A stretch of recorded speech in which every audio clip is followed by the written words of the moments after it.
Greetings to you all in the precious name of our Lord and Savior Jesus Christ. യേശു ക്രിസ്തുവിന്റെ ധന്യമേറിയ നാമത്തിൽ നിങ്ങൾക്ക് വന്ദനം അറിയിക്കുന്നു. Again, it's a privilege for me to stand before you this morning with the word of the Lord.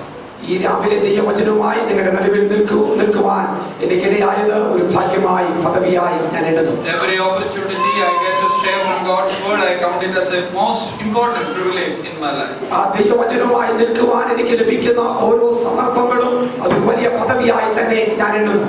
We are blessed with God's word this morning from two different servants of the Lord. രണ്ട് ദൈവഭൃത്യന്മാരിലൂടെ വളരെ ഐശ്വര്യമായി ദൈവവചനം നാം ശ്രദ്ധിച്ചുകൊണ്ടിരിക്കുകയായിരുന്നു. And what God has put in my heart to share with you, I will share with you this morning. ദൈവത്തിന്റെ ഹൃദയത്തിൽ തന്ന ആലോചന നിങ്ങളോട് ഒരുമിച്ച് രാവിലെ ഞാൻ പങ്കുവയ്ക്കട്ടെ. For that short meditation, let's all turn our attention to Luke chapter 24 verses beginning at 36. ലൂക്കോസിന്റെ സുവിശേഷം 24-ാം അധ്യായം 36-ാം വാക്യത്തിന്റെ ആദ്യ പകുതി നമുക്കൊന്ന് വായിക്കാം. 36 to 49. 36 മുതൽ 49 വരെയുള്ള വാക്യങ്ങൾ. Luke chapter 24 verse 36 onwards. ഇങ്ങനെ അവർ സംസാരിച്ചുകൊണ്ടിരിക്കുമ്പോൾ അവരുടെ നടുവിൽ നിന്ന് നിങ്ങൾക്ക് സമാധാനം എന്ന് പറഞ്ഞു. അവർ ഞെട്ടി ഭയപ്പെട്ടു. ഭൂതത്തെ കാണുന്നത് അവർക്ക് തോന്നി. അവനവരോട് നിങ്ങൾ കലങ്ങുന്നതെന്ത്, ഹൃദയത്തിൽ സംശയം പൊങ്ങുന്നതുമെന്ത്? ഞാൻ തന്നെ ആകുന്നത് എന്റെ കൈയും കാലും നോക്കി അറിവി, എന്നെ തൊട്ടു നോക്കുവിൻ. എന്നെ കാണിച്ചതുപോലെ ഭൂതത്തിന് മാംസവും അസ്ഥിയുമില്ലോ എന്ന് പറഞ്ഞു. ഇങ്ങനെ പറഞ്ഞിട്ട് അവൻ കൈയും കാലും അവരെ കാണിച്ചു. അവർ സന്തോഷത്താൽ വിശ്വസിക്കാതെ അതിശയിച്ചു നിൽക്കുമ്പോൾ അവരോട് തിന്നുവാൻ വല്ലതുകൂടെ നിങ്ങളുടെ പക്കൽ ഉണ്ടോ എന്ന് ചോദിച്ചു. അവർ ഇവരുടെ മറുത്ത മീനും തേൻകട്ടി അവനെ കൊടുത്തു. അത് അവൻ വാങ്ങി അവർ കാണി തിന്നു. പിന്നെ അവൻ അവരോട് ഇതാകുന്നു നിങ്ങളോടുകൂടി ഇരിക്കുമ്പോൾ ഞാൻ പറഞ്ഞ വാക്ക്. മോശയുടെ ന്യായപ്രമാണത്തിലും പ്രവാചക പുസ്തകങ്ങളിലും സങ്കീർത്തനങ്ങളിലും എന്നെക്കുറിച്ച് എഴുതിയിരിക്കുന്നതൊക്കെയും നിവൃത്തിയാകണം എന്നുള്ളത് തന്നെ എന്ന് പറഞ്ഞു. We are living in a world where people are looking for excitement. നാം ആയിരിക്കുന്ന ഈ ലോകം അതിശയങ്ങൾ കാണുവാൻ ആഗ്രഹിക്കുന്ന ഒരു ലോകത്തിന്റെ നടുവിലാണ് നാം ആയിരിക്കുന്നത്. All people wanted to have excitement in their life. അവരുടെ ജീവിതത്തിൽ അത്ഭുതങ്ങളെ അവർ പ്രതീക്ഷിച്ചുകൊണ്ടിരിക്കുന്നു. Yesterday the cricket match was going on. ഇന്നലെ ക്രിക്കറ്റ് കളി നടന്നുകൊണ്ടിരിക്കുകയായിരുന്നു. The semi-final of the 2020 World Cup. Semifinal 2020 നടന്നുകൊണ്ടിരിക്കുകയായിരുന്നു. We all, the people, those who watch cricket or any match, we want to have an exciting match which is very close match. ഓരോ കളിയിലും ഒരു അത്ഭുതമാണ് നാം പ്രതീക്ഷിച്ചുകൊണ്ടിരിക്കുന്നത്. We want to be excited about the things. ആ കാര്യങ്ങളിൽ അതിശയം കൂറുന്നവരാകുവാൻ നാം ആഗ്രഹിക്കുന്നു. And people want to experience the excitement in their life. തങ്ങളുടെ ജീവിതത്തിൽ ഈ അത്ഭുതത്തെ അനുഭവമാക്കുവാനും ജനം ആഗ്രഹിക്കുന്നുണ്ട്. Not that exactly that അത്ഭുതം ഉത്സുകത ഉത്സാഹം. ഉത്സുകത അവർ പ്രതീക്ഷിക്കുന്നുണ്ട്. So every advertisement that we see in the TV also calling people to experience the excitement in life. ഉത്സുകത വിളിച്ചു വരുത്തുന്ന അഡ്വർടൈസ്മെന്റുകളാണ് ഓരോ അഡ്വർടൈസ്മെന്റുകളിൽ നമുക്ക് കാണാൻ കഴിയുന്നത്. Any advertisements, very especially the advertisements about automobiles. ഓട്ടോമൊബൈൽസിനെ കുറിച്ചുള്ള അഡ്വർടൈസ്മെന്റുകൾ നിങ്ങൾ ശ്രദ്ധിക്കുക. Fiesta, Ford Fiesta, calling you to have an excitement about it, a test drive about it. ആ വാഹനം ഓടിക്കുവാൻ ഒരു ടെസ്റ്റ് ഡ്രൈവ് നടത്തുവാനുള്ള ഒരു എക്സൈറ്റ്മെന്റ്, ഒരു ഉത്സുകത നിങ്ങൾക്ക് അവർ ആഹ്വാനം ചെയ്യുന്നു. So the calling is to experience the excitement in life.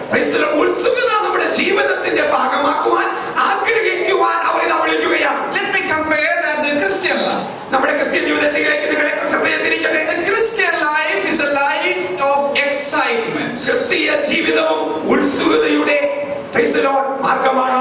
That life is a life of excitement that calls people to experience that excitement. ജനത്തെ ഈ ഉത്സുകതയിലേക്ക് വിളിച്ചുണർത്തുന്ന അനുഭവങ്ങളുള്ളതാണ് ക്രിസ്തീയ ജീവിതം. If people doesn't have excitement of their Christian life, they cannot go forward in their Christian life. ക്രിസ്തീയ ജീവിതത്തിൽ ഉത്സുകതയില്ലാത്തവർക്ക് അവരുടെ ക്രിസ്തീയ ജീവിതത്തെ സുഖകരമായി കൊണ്ടുപോകുവാൻ സാധ്യമല്ല.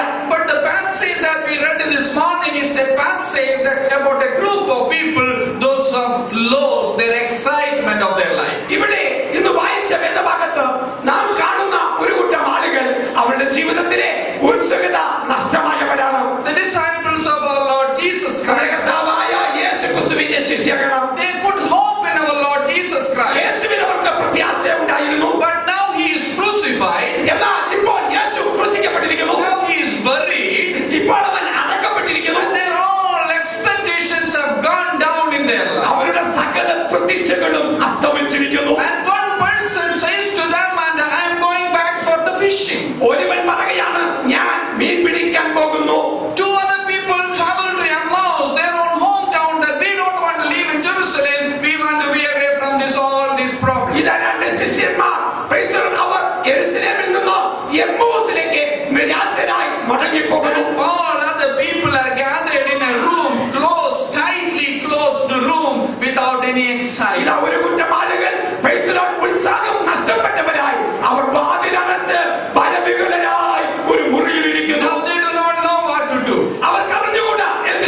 coming and stand in the midst of them. എന്നാൽ ആ സമയത്ത് യേശു അവരുടെ നടുവിൽ ഇറങ്ങി വരുന്നു. And us telling them the peace be with you. നിങ്ങൾക്ക് സമാധാനം എന്ന സന്ദേശം കൊടുക്കുന്നു. He is asking them to get up, get away, get again awakened in their life. അവരുടെ ജീവിതത്തെ തട്ടി ഉണർത്തുന്നു യേശു. Have an excitement of your life. അവരുടെ ജീവിതത്തിൽ ഉത്സാഹം വർദ്ധിപ്പിക്കുന്നു. So to have an excitement of the Christian life, ക്രിസ്തീയ ജീവിതത്തിൽ ഉത്സുകത വർദ്ധിപ്പിക്കുവാൻ what all things are required, that is what we have read from this passage. എന്തൊക്കെയാണ് ആവശ്യമുള്ളത് എന്നാണ് ഈ വേദഭാഗത്ത് നമുക്ക് കാണുവാൻ കഴിയുന്നത്. 36 36 വാക്യം and verse 37 and 38. 37 38 വാക്യങ്ങൾ കൂടെ. While they were still speaking about this, Jesus himself stood among them and said to them, peace be with you.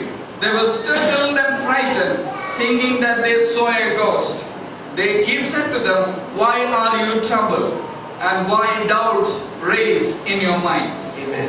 Look at my hands and my feet. It is I myself. Touch me and see me.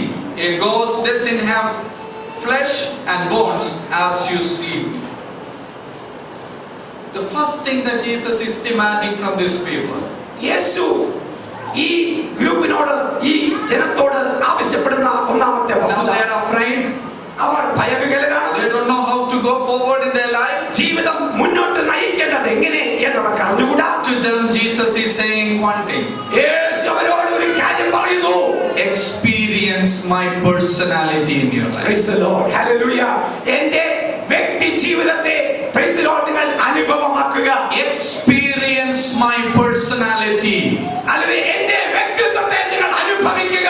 You have to have an excitement of the Christian life. ക്രിസ്തീയ ജീവിതത്തിൽ നിങ്ങൾ ഉത്സുകരാകണമെങ്കിൽ The first and primary thing that is necessary is the experience of the personality of Jesus. യേശു ക്രിസ്തുവിന്റെ വ്യക്തിത്വത്തെ നമ്മുടെ ജീവിതത്തിൽ നാം അംഗീകരിക്കുക എന്നുള്ളതാണ്. There are two things happen to these people. രണ്ട് കാര്യങ്ങളാണ് അവർക്ക് സംഭവിച്ചത്. Two questions Jesus is asking to them. രണ്ട് ചോദ്യങ്ങൾ അവരോട് ഉന്നയിക്കുന്നു. He is asking them, യേശു ചോദിക്കുന്നു, why do you doubt?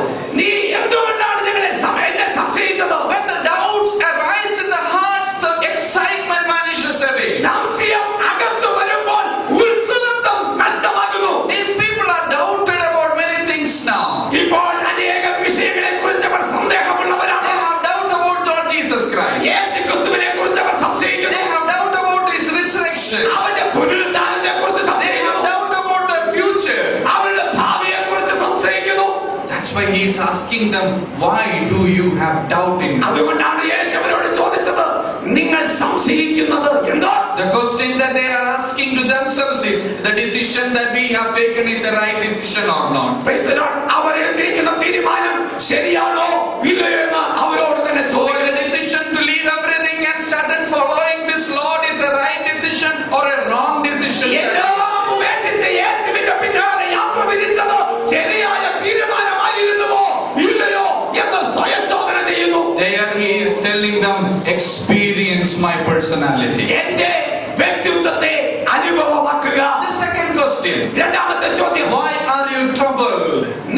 നിങ്ങൾ വിഷമിക്കുന്നതെന്ത്? Why are you troubled? നിങ്ങൾ അധൈര്യപ്പെടുന്നത്? Doubt is there, സംശയമുണ്ട്, there will not be any excitement. അവിടെ ഉത്സാഹമില്ല. Then the another reason to lose excitement